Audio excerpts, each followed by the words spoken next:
Si Göbekli Tepe no se hubiera descubierto, nada de esto habría ocurrido, pero su hallazgo ha provocado un interés masivo en toda la región. Así que, aunque las excavaciones puedan haberse detenido en Göbekli Tepe o se hayan ralentizado, continúan en otros lugares. Todo comenzó con las marcas de fuego. Eso fue lo que detectaron los escaneos de 2025. Fracturas térmicas atravesando limpiamente la piedra caliza, como si la roca hubiera sido sometida a un choque intencional.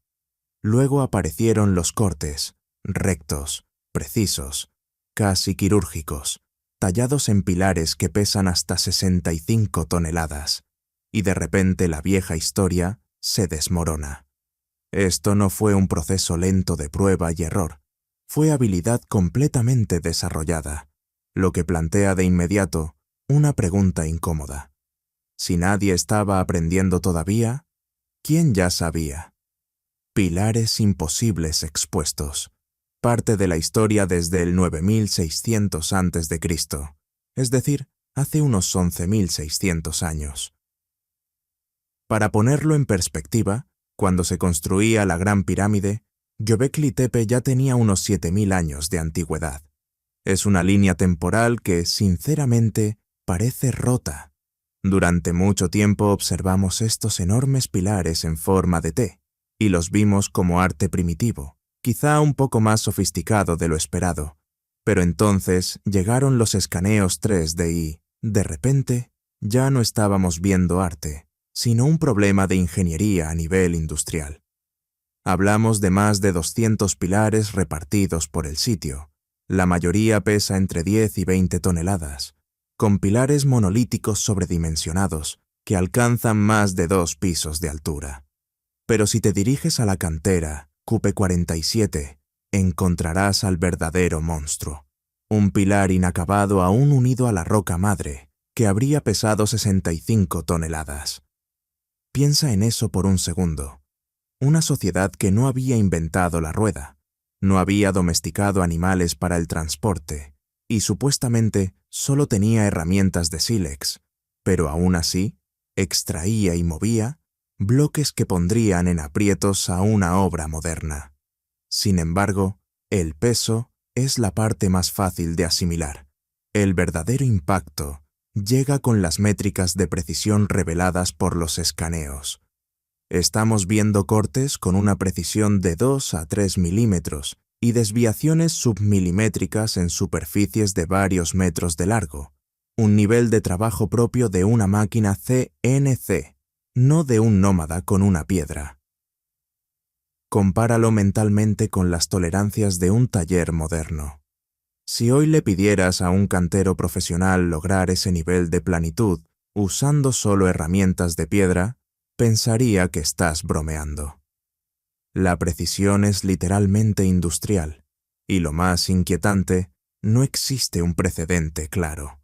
Normalmente la historia muestra una curva de aprendizaje, donde el trabajo comienza tosco y mejora con los siglos, pero en Göbekli Tepe ocurre lo contrario. Las capas más antiguas son las más perfectas. No hay una fase experimental visible en la arqueología. Es como si este nivel de cantería avanzada hubiera aparecido de la nada, completamente formado. Es una verdad incómoda para los arqueólogos, porque supera todo lo que creíamos saber sobre lo que un grupo de cazadores, recolectores podía hacer. Nos enseñaron que apenas sobrevivían, pero los datos dicen que eran ingenieros maestros sin antecesores claros. Entonces surge otra pregunta. Si el sílex y la fuerza muscular no bastaban para alcanzar esta precisión quirúrgica, ¿qué usaron? Y si el secreto no era una herramienta más afilada, sino un truco técnico basado en calor extremo, que en teoría no debería existir hasta 5.000 años después. Fuego y precisión, secretos revelados por los escaneos. La piedra caliza es extremadamente dura para trabajar solo con sílex, pero tiene una debilidad física específica. Si se calienta entre 400 y 600 grados Celsius, y luego se enfría rápidamente con agua, no se rompe de forma caótica, sino que se fractura con una precisión casi quirúrgica. Análisis químicos recientes y escaneos 3D han confirmado marcas de quemaduras y cambios minerales específicos en los pilares, lo que demuestra que no se trató de un incendio accidental. Estas personas utilizaban el choque térmico como una herramienta principal de ingeniería. Probablemente lo hacían durante la temporada húmeda, cuando la caliza estaba saturada de agua subterránea, y al aplicar calor intenso y controlado, la presión del vapor interno ayudaba a separar la piedra del lecho rocoso. Es brillante, pero también plantea una enorme alerta técnica. ¿Cómo mantenían un fuego constante de 600 grados Celsius en una cantera gigantesca sin un solo instrumento moderno de medición? Si el fuego era demasiado intenso, la caliza se convertía en cal viva y se desmoronaba. Si era demasiado débil, no ocurría nada. Estaban alcanzando una zona perfecta de control térmico que normalmente asociamos con hornos industriales mucho más tardíos. Y aquí la realidad laboral se vuelve abrumadora.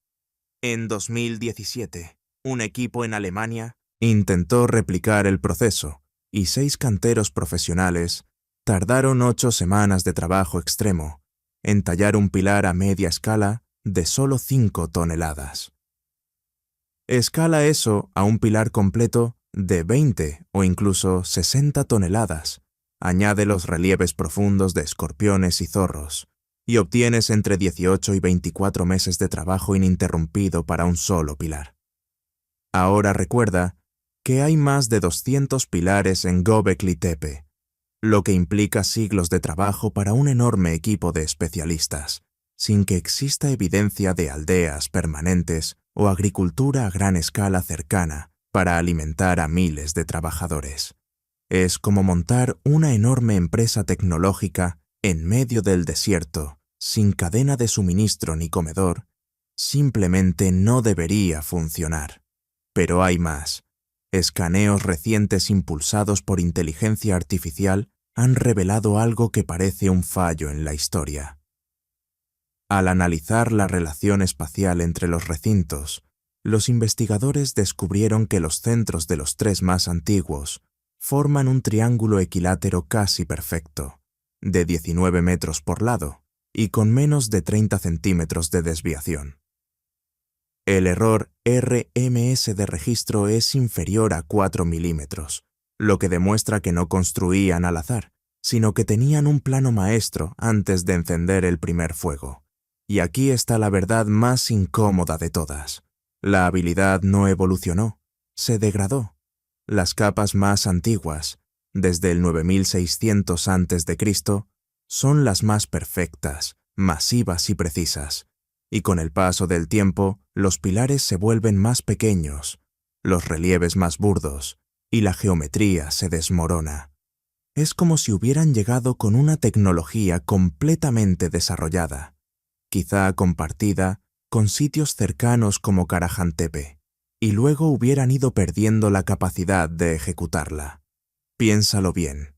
¿Realmente nuestros antepasados podían controlar 600 grados Celsius y trazar triángulos equiláteros perfectos, sin termómetros ni compases? Porque, ahora mismo, los datos gritan que falta una parte enorme de la historia, y aunque ya entendemos cómo dominaron el tallado, eso solo resuelve la mitad del misterio. Porque dominar la piedra es una cosa, pero mover un bloque de 50 toneladas durante más de 2 kilómetros, a través de un terreno abrupto, irregular y rocoso sin dañar esos delicados relieves profundos, es el punto en el que la física empieza a rebelarse por completo contra la narrativa oficial. El enigma del transporte. Ningún escaneo lo resuelve. Aquí es donde la física del sitio comienza a sentirse más como una sugerencia que como una ley. La explicación estándar dice que usaron trineos de madera, rodillos y quizá 300 personas tirando al unísono para arrastrar los bloques, desde la cantera hasta la colina. Y sobre el papel, eso funciona, pero cuando observas los escaneos 3 de los propios pilares, surge una paradoja enorme. La mayoría de estos pilares en forma de T tienen relieves altos de bueyes, leones y escorpiones que sobresalen entre 5 y 10 centímetros de la piedra, extremadamente frágiles. Si arrastras un bloque de 20 o 50 toneladas durante kilómetros sobre un terreno rocoso, ¿cómo es posible que esos relieves llegaran en condiciones perfectas? No hay ni una sola marca de error, ni golpes, ni arañazos profundos de cuerdas deslizándose. Absolutamente nada. Experimentos modernos con réplicas han demostrado que incluso con el mejor equipo, las herramientas de piedra y el aparejo rudimentario dejan marcas casi de inmediato, y sin embargo, aquí la ejecución es totalmente impecable. Y luego está la incomodidad absoluta de la forma en T, que no es un bloque uniforme. La barra superior es masiva, quizá de 10 o 15 toneladas por sí sola, lo que convierte a todo el conjunto en algo extremadamente inestable. Si eso se inclina durante el transporte, no es un retraso, es una catástrofe. Además, la base del pilar está diseñada para encajar en un encastre cónico en el suelo de apenas 60 centímetros de profundidad, un equilibrio que resulta simplemente abrumador. Pero la cosa se vuelve aún más extraña cuando miras la línea temporal. Nuevos análisis de los patrones de erosión en la caliza de las canteras muestran algo que rompe por completo el relato tradicional. La piedra fue extraída y dejada expuesta a la intemperie entre 100 y 300 años antes de ser trasladada e instalada en los recintos del templo. Piénsalo un momento, eso significa que generaciones enteras vieron estos pilares terminados reposando en la cantera, esperando templos que aún no existían. Esto sugiere un nivel de planificación multigeneracional que normalmente solo atribuimos a las civilizaciones más avanzadas de la historia. Además, el radar de penetración terrestre ha confirmado que hay al menos 20 recintos más aún enterrados bajo tierra, y estamos viendo exactamente la misma tecnología en sitios cercanos como Karajantepe. Estamos en el Neolítico, en plena edad de piedra, y no se supone que existan salas de 65 pies de largo. Esto no fue un milagro aislado, fue una industria regional. Pero si no los arrastraban sobre rodillos, ¿qué estaban haciendo? ¿Eran pilares heredados, tallados por ancestros y almacenados durante siglos? ¿O existía una técnica de izado y transporte que somos demasiado modernos para reconocer? Porque llevarlos hasta el sitio es solo el prólogo. Levantarlos sin grúas es donde comienza el verdadero peligro. ¿Qué tipo de sistema usaban que no dejó huellas en la roca madre y aún así parecía desafiar las leyes de la física? De alguna manera, lograron mover un pilar de 20 toneladas, inestable y delicado, a lo largo de kilómetros sin dañarlo, y luego llegó la parte que haría entrar en pánico a cualquier ingeniero moderno: ponerlo de pie. Aquí es donde las teorías convencionales de rampas y cuerdas empiezan a colapsar. Para erguir una piedra tan masiva, necesitas una cantidad enorme de palanca y control. Un simple deslizamiento por una rampa habría generado un impacto capaz de romperlo, especialmente cuando debía encajar en un receptáculo de solo 60 centímetros, usando cuerdas vegetales propias del 9600 A.T.D. Harían falta contrapesos gigantescos y puntos de anclaje sólidos, pero al analizar la roca base no aparecen agujeros profundos ni señales de grúas de madera pesadas. Es como si tuvieran una forma de manipular el peso que aún no comprendemos. Y los pilares no son simples bloques. Los escaneos revelan brazos tallados en relieve, manos unidas al frente sobre cinturones y taparrabos, figuras humanas estilizadas sin rostro. Estudios recientes demuestran lo sofisticado de este simbolismo, una tradición compleja que parece surgir de la nada. Lo más desalentador para cualquier ingeniero es que aquí la tecnología no mejora con el tiempo, se degrada. Las capas más antiguas son las más perfectas, mientras que las posteriores muestran pilares más pequeños, relieves más burdos y una pérdida clara de precisión. Una regresión técnica total. Ahora sabemos que no era un sitio aislado, sino parte de una red más amplia, con más de 20 recintos aún enterrados y pozos de hasta 8 metros de profundidad. Y el dato más desconcertante llega hacia el 8000 antes de Cristo, cuando después de siglos de trabajo no abandonaron el lugar. Lo enterraron deliberadamente, rellenando los recintos con cientos de toneladas de tierra limpia, sellando los pilares cuando aún estaban intactos. ¿Por qué una sociedad dedicaría siglos a perfeccionar una técnica solo para dejar que se pierda y luego ocultar su obra maestra? ¿Era un legado que ya no sabían mantener o una tecnología demasiado peligrosa para dejar expuesta? Cada vez parece más probable que fuera una herencia. No se marcharon, ocultaron la evidencia. Y aunque ese entierro preservó los pilares hasta hoy, también enterró la verdad sobre quién encendió realmente esta chispa de sofisticación. Al observar el conjunto completo, el sitio deja de parecer un comienzo y empieza a parecer un superviviente. Más de 200 pilares, cada uno exigiendo meses o años de trabajo especializado, construidos antes de la agricultura, antes de la cerámica y antes de las aldeas, sin asentamientos cercanos capaces de sostener semejante proyecto. Un esfuerzo de esta magnitud no se mantiene con entusiasmo, se mantiene con logística, y el registro arqueológico no muestra viviendas permanentes ni infraestructuras domésticas, sino banquetes, reuniones estacionales, grandes concentraciones temporales de personas que trabajaban intensamente y luego se dispersaban. Ese tipo de economía funciona para rituales, no para siglos de ingeniería especializada, a menos que el conocimiento ya existiera y el proceso ya estuviera dominado. Y eso es exactamente lo que los escaneos siguen señalando. Esta no fue una comunidad inventando la ingeniería en piedra desde cero. Esta era una comunidad que sostenía algo que había heredado. Los experimentos modernos subrayan silenciosamente el problema.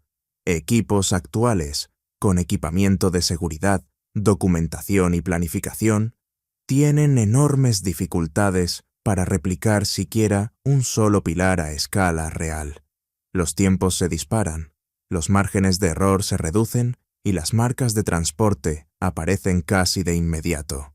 Y, aún así, Göbekli Tepe entregó más de 200 pilares, muchos con relieves complejos, todos en pie el tiempo suficiente como para ser enterrados deliberadamente intactos. La escala no solo desafía a los cazadores-recolectores, nos desafía a nosotros. Ahora, aléjate del cerro. Göbekli no está solo. Karahan Tepe muestra una lógica de tallados similar. Jarabesh Tepe encaja en el mismo patrón y Sefer Tepe repite el mismo lenguaje simbólico. Esto no es un destello aislado de genialidad, es una red. Lo que los arqueólogos llaman hoy la cultura de los templos Te, extendida por toda la región, con distintos sitios y diseños, pero con la misma confianza subyacente en la geometría de la piedra y la planificación. Eso solo ocurre cuando el conocimiento se mueve entre lugares, y aquí vuelve la incomodidad.